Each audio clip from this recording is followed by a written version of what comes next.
For today's vlog, tayo ay magluluto ng sukiyaki beefsteak style.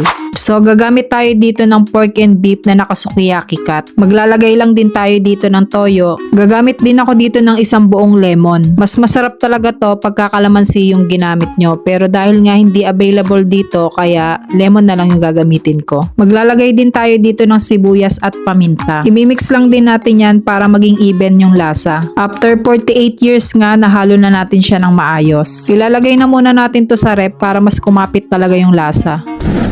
Maglalagay nga din pala ako dito ng patatas. Sobrang hili ko sa patatas kaya medyo dinamihan ko yung paglagay. Babalatan ko lang din to at hihiwain. Mostly yung gusto nilang cut dito is maninipis pero sa part ko okay na yung ganyang cut, parang pangkaldereta lang.